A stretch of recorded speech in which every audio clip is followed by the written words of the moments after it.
Low energy, unfocused, foggy? You might be dehydrated. Whether it's hot yoga, over 100-degree weather, or too much sun. Gator Light, with a specialized blend of 5 electrolytes, was scientifically designed to help move fluids into the body faster for rapid rehydration. Shop now at retailers nationwide. Gator Light hydrates faster than water. Is it in you? Symptoms noted are signs of mild to moderate dehydration. Consult a healthcare professional if symptoms persist. This message is brought to you by Apple Card. Shave ice by the beach. A trip to the state fair. And a throwback flick at the local drive-in. They're more than just items to check off the summer bucket list. They're also opportunities to earn 2% daily cash back when you use your Apple Card with Apple Pay. Apply for Apple Card now and use in minutes with Apple Pay. Subject to credit approval. Apple Card is issued by Goldman Sachs Bank USA, Salt Lake City branch. Terms and more at applecard.com. From the Fifth Quarter Studios in Madison, Wisconsin, you're listening to Coach Unplugged. And now, your host, Steve Collins.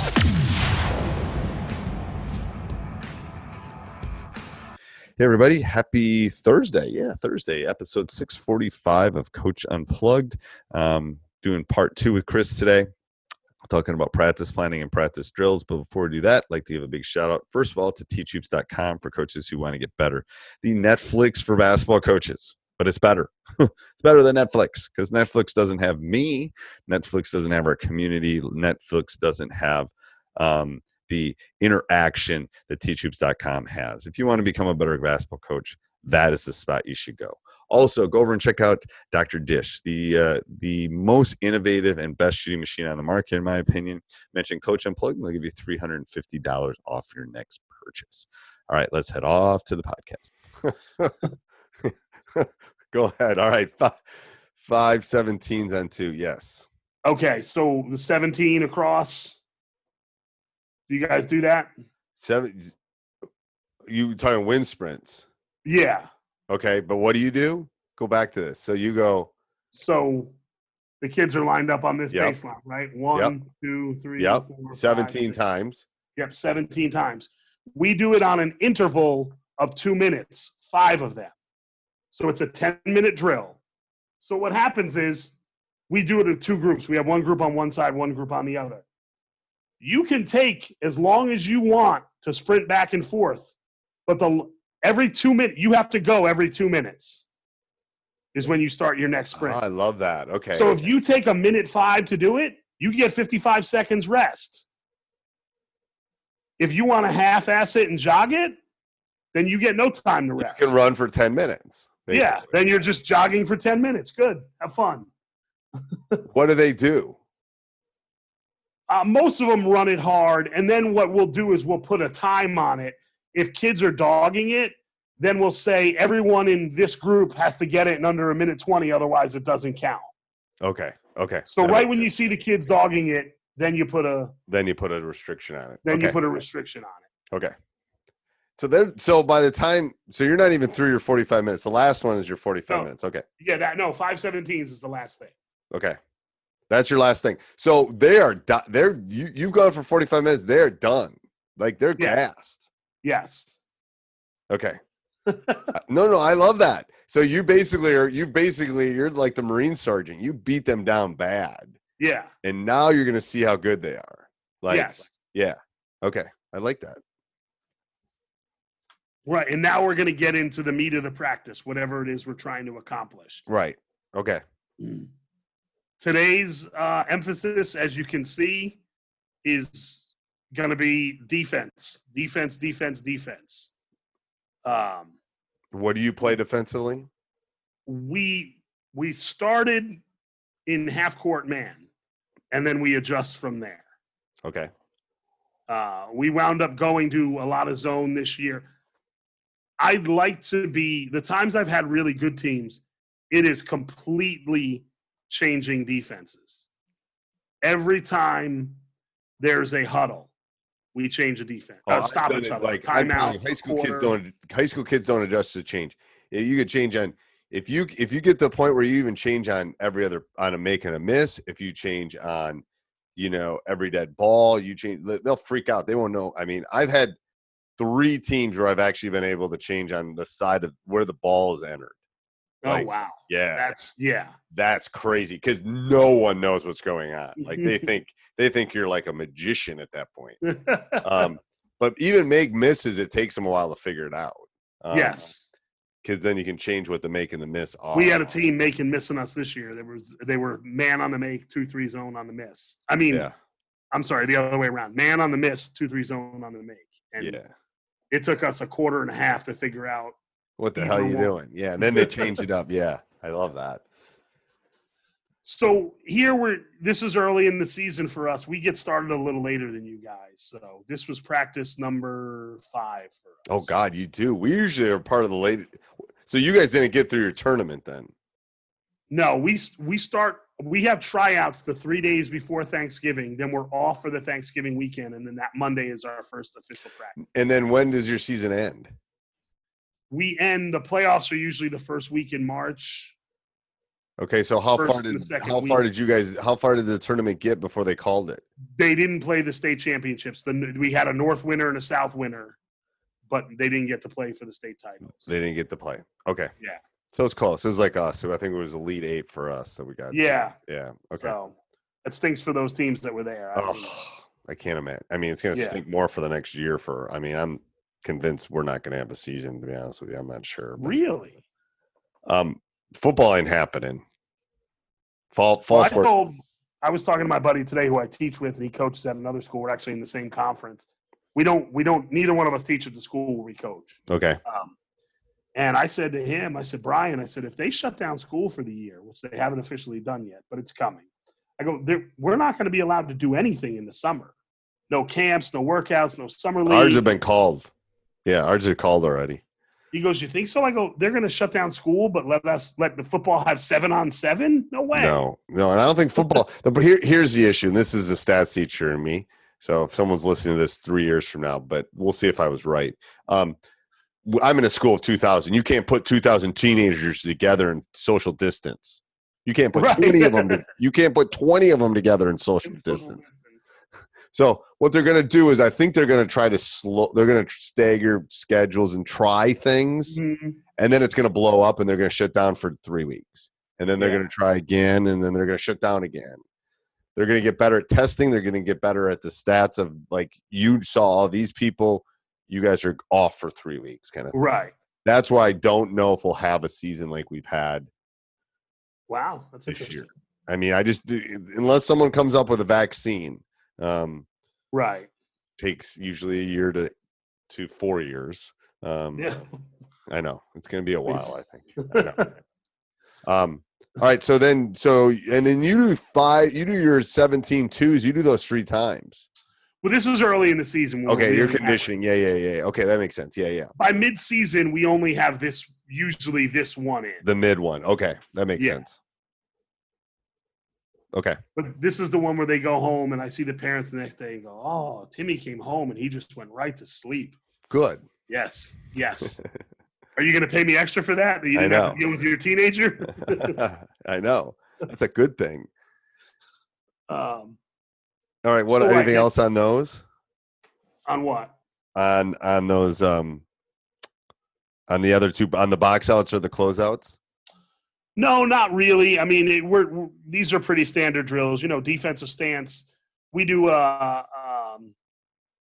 just a full court one where I'm at the head. And the box out. So explain the box out drill. That's one that intrigues me because I'm always looking for drills that are good for rebounding and stuff. We're going to start with box outs on the floor where, the circle's here. We're going to have circle here. So we'll have groups. There'll be an X and an O and an X and an O. Yep. And we'll put the ball in the middle. I love that drill. And it's got to be 4 seconds. They hold the guy off. It's a great drill.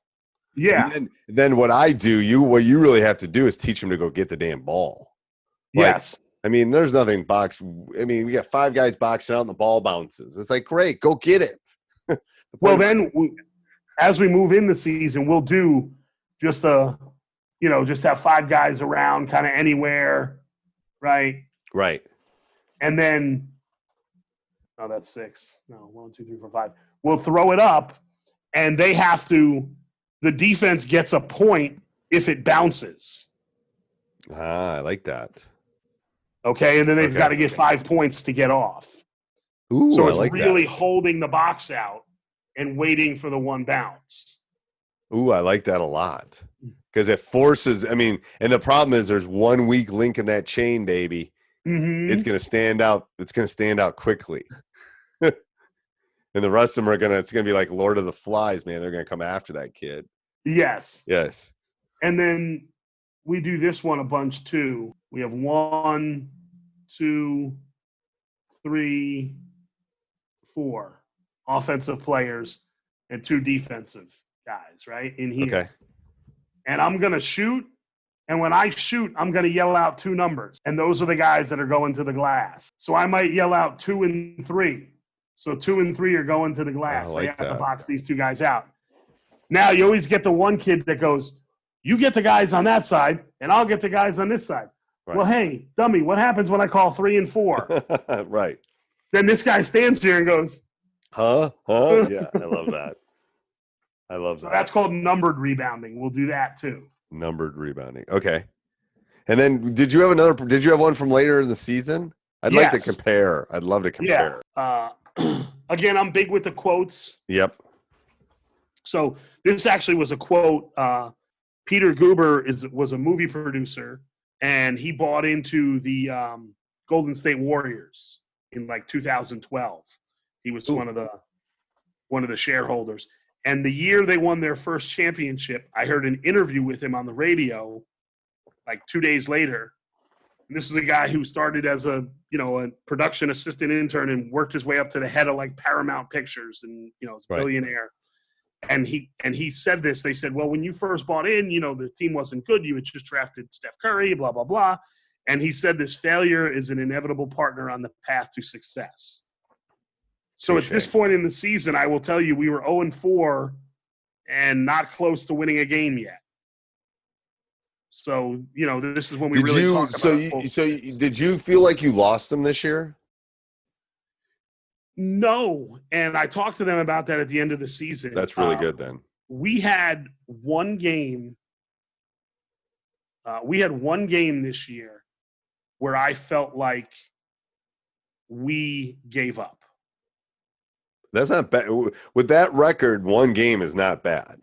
And listen, that record, and I think the average score of the games was 65-37 was the average score. Okay. So yeah, only have one game where I felt like we completely. Well, that's why I asked the question. Is it because if you'd have come back and said, "Oh, I thought I lost them," then there's other issues. But if you never thought you lost them, that's half the battle. No, make sure they're in the boats. Yeah, so and that's what I said to them. I said, you guys showed. There are a lot of lesser kids that would have stopped coming to practice. That just would have bagged it. Right. What happened? I don't know. Maybe everybody in New Jersey's on the internet right now. Yeah. Is the draft still on? What time is it? 9:30? Could be. No. That was weird. Sorry about that. No worries. But yeah, we had 2 kids that one kid was sort of injured, one kid and they left the program. Okay. And I said, you guys didn't. You and showed up every day on time. From someone that built the program, that's the way to do it. Like, if you don't want to be we're going to do this. Whether you want to be a part of the building of this or not, it's fine. That's cool. Well, I'll tell you this quick story and see what you think as a veteran coach, because I went through this issue this year. So we didn't have a freshman team. Everyone was in one gym. Okay. I had a freshman, pretty big kid, decently talented, was the biggest kid in my gym. Decently talented, would have gotten some minutes on the varsity this year, would have played a ton of JV minutes. He comes out for the team. We have the tryouts. We're going through practice. And about 3 days before the first game, he comes to me and he goes, hey, coach, listen, he goes, on Wednesdays, I'm not going to be able to come to practice because I play on a travel soccer team. He's your tallest kid? Yeah. Is he a goalie? The hell? Yes. Okay. Yeah, he is a goalie. Okay. But he goes, I'm not going to be able to come to practice every week because I play on this travel soccer team. Hey, everybody. I hope you're enjoying the podcast. A couple things you could do to help us out over at Coach Unplugged. First is you could go over and subscribe and like. We would really appreciate that. That really does help us a lot. Also, you could go over and check out teachhoops.com. You could make a commitment in your coaching. You could say, I'm going to become a better coach. I am going to sign up for 6 months. I'm going to sign up for a year. I'm going to join this community. Not only does it have resources, not only does it have other coaches, not only does it have a community, it has Coach Collins, who has been successful at every level. I am going to go make that commitment to become a better coach. So go over and check it out. At the time of this, there's a 14-day free trial. I'm not sure that will be the case in perpetuity, but for right now it is. So go over and check it out. All right, let's get back to the podcast. No. And he said, well, what do you mean? I said, well, you need to go home and talk to your parents and tell them that if you're on the basketball team, on Wednesdays, you have to be a basketball player. Right. It's basketball season. So he came in, he said, well, I talked to my parents and, I don't know. I said, listen, Nick, I said, you're also going to have tournaments, aren't you? And he goes, well, yeah, I think we have like 1 a month or maybe 2 a month. I go, well, so then Saturdays and Sundays, if we have practice or a game, you're not going to be at that? Oh, well, I didn't think about that. I said, well, you need to. And I said, listen, it's up to you. The decision's up to you. I'm not going to force you to make a decision. Do you want to be part of the basketball program or do you want to be part of the travel soccer that your parents pay for? I get it. So he said, I think I'm going to do soccer. 2 days later, his mom called me and ripped me, called me an a-hole, said, the one I didn't like was she said, you didn't give my son a choice. I said, no, absolutely. I gave him a choice. Yeah. So because you don't like the choices doesn't mean you weren't given a choice. So here's the comeback for this. You did exactly what I would. So you are a coach of a talented and gifted team for basketball players. And your choice is, I spell this out at the beginning of the year. If you miss a practice, you sit. I'm sorry your gerbil died, but the other kids were here and you weren't. I'm sorry you're sick, but the other kids were here and you weren't. Now, if you're a starter, I don't start you. If you're not a starter, I don't put you in right away. I'm not going to sit you the whole game at that point, but if it's unexcused, that's unexcused. That means any unexcused absence for me, you sit a game. So every time you miss a Wednesday, you'd sit the next game. You're really not going to be an integral part. So, I mean, I'm not sure a kid like that is going to be around in 3 years anyway. That's my theory. It's like, I want basketball players. Like, I want multiple sport athletes that play their sports in the season and make the rest of the stuff work. Well, so that's what I said to him. I go, next fall during soccer season, if we have weightlifting, are you going to miss soccer practice to lift weights? No. And the mom said to me, well, it's not the same thing. I go, it's the exact same thing. It's the exact same thing. You're making choices, so live with your choice. That's what I said to the kid, and that's what I said to the mom. I said, we all make choices in life. Listen, I'm fat because I eat Doritos. Okay, that's why. I make the choice to eat Doritos. Right. Right. I mean, that's what I don't get. It's like, yeah. So that's your choice as a parent to sign him up. That's your choice to decide that that's more important than I'm not telling you you have to do that. But I think taking over a program too, you gotta draw that in the sand too. That's a line in the sand, man. Because if that kid all of a sudden does that, everybody from ever is gonna know. Well, this kid got to do it. Well, so we're not gonna talk for 2:38, but I love telling stories. So I actually cut a kid, a senior, and then we had a whole to do, and he got put back on the team. And I fell on the sword for that one when this whole thing went down. I said, listen, just put the kid back on the team. We don't need to. So that was the first week of practice. This happened like the third week of practice. And when it happened, and then we, the kid decided I'm going to play soccer. The AD came in the next morning to practice and he said, hey, what's the deal with, the kid? And I said, he said, the mom called me. And I said, yeah. And I told him, and he's like, he had my back, but he's playing the AD side. Right. Listen, yep, I get it. But I said to him, listen, I got to have some control over the program. I got to have some say in it. A little. Right. And what did he say to that? Like, he was on board with it. I think you got to spell it out and hand it out to the parents and the kids at the beginning of the year and say, sign this. I didn't get the job till September, and there was a lot of so that's what I think in the off season you got to think about, because I have like an expectations team and program expectation. Some people give kids passes. I don't even give them passes. Like, some coaches will say you get 3 missed practices, passes. They can't be a day before a game. Are you kidding me? There's no way you're missing a practice. But so at this other school that I worked, we had a very good program. Me and the head coach ran the AAU in the spring, and we had these kids from 6th grade on. It's a small group 1 school here, single A school, but very successful in the state. We had a kid who was a great kid, really good player. And his 8th grade year, his mother and father came to me and the head coach and said, listen, next winter break, when he's in 9th grade, Jackson, a freshman, he said, we are going to Ireland, my wife's grandmother, for the last time. She's dying. You know, she lives in Ireland. But they said, we're coming to you now. We said, absolutely. We said, but Jack's going to miss 2 games in that time. So he's going to be suspended for the next 2 games when he comes back. And the parents they were like, absolutely, I get it. We just wanted to let you know beforehand. Right. So Jack missed 4 games that year. The 2 that he was away, and then he was suspended for 2. Here's your action. Here's your consequence. As Yeah. a parent, I would be like, I just letting you know, I totally get it. We wouldn't do this, but grandma's dying and we need to see grandma. Right. But that's why they were totally fine with it, because they understood the expectation. And And that will come with time as you're around longer, Coach. That will come with time. Yeah. But like I said, I had to establish. You have to draw that line in the sand. Let's go back to that practice. So I'm just looking. So everything till 6 is this? Yeah. Everything till 6 is the same thing. Same thing. You know, a little bit 2 times each. We know what the drill is now. Okay. Then we go to a thing called perfect possession, and this is a defensive drill. Let me see if I can explain this. Buddy of mine is the strength and conditioning coach at Xavier. He always sends me drills, sends me things. When we talk, he gives me some things to do. So we're working on defense. So you put your 5 out there on defense. You put 45 seconds on the clock. Offense gets the ball.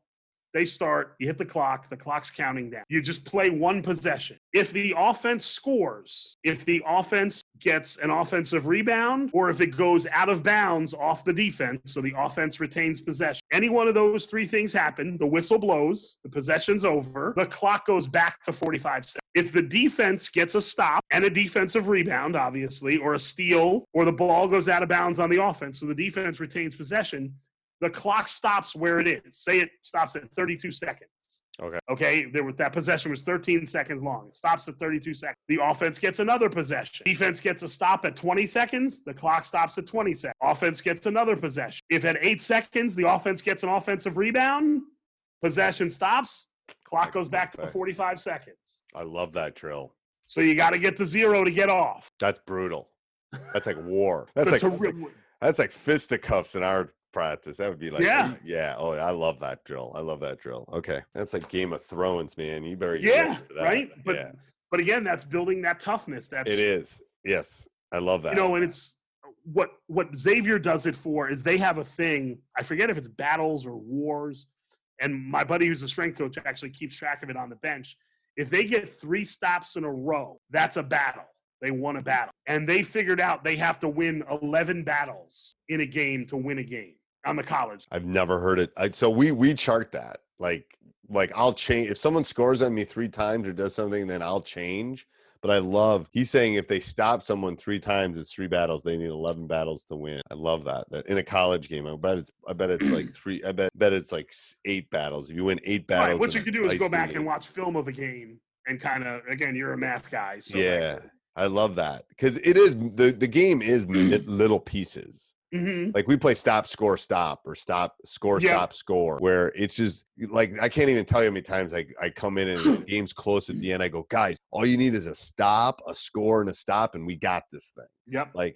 And we've done it in practice. They kind of know what that feels like. But I love that perfect possession. I love that. So the perfect possession is working on getting 3 stops in a row. Basically, they're saying in 45 seconds.